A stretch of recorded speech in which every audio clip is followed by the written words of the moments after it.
Leonardo Frates Mittelsteiner. Pastor, fiquei intrigado com Gênesis 4:26, onde diz que nessa época começou-se a invocar o nome do Senhor. Na época de Sete, né?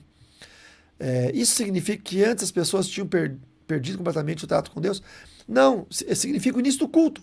Tá? Se você for pegar. Sete não, acho que Enos, né? Deixa eu ver aqui.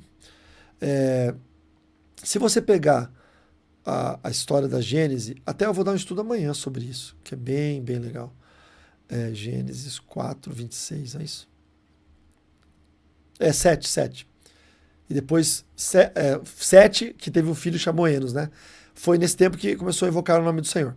O que acontece? Se você for pegar a história da Gênesis, quando você pega Adão e Eva pecando, e Deus os encontrando nus no jardim, e Deus os cobrindo com uma roupa que é formada por pele de animais, o que ele fez com o animal? Ele teve que caçar o animal, teve que matar o animal, teve que tirar a pele do animal. Só que Adão e Eva não comiam carne. Então, o que Deus fez com a carne? Né? Então, deixou lá, jogou, apodreceu? Não. Deus ensinou um sacrifício. Como é que eu sei que ele ensinou um sacrifício?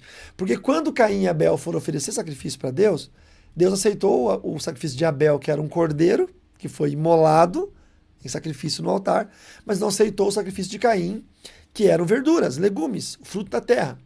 E quando Deus foi falar com Caim, perguntando por que ele estava com o semblante descaído, Deus usou a seguinte frase: se você tivesse feito certo, não teria sido aceito?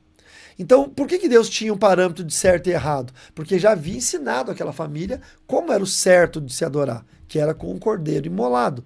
E aí eu imagino que esse cordeiro imolado possa ter sido outro, ou minimamente possível, aquele o qual Deus tirou a pele para fazer a roupa de Adão e Eva.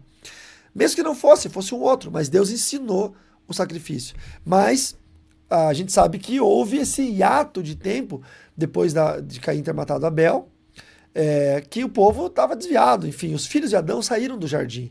A gente tem um problema com isso, achando que Adão teve só Caim e Abel, depois Sete, depois Enos. Não foi isso. Tiveram muitos, muitos filhos. Porque a primeira ordem de Deus foi crescer e multiplicar. Né?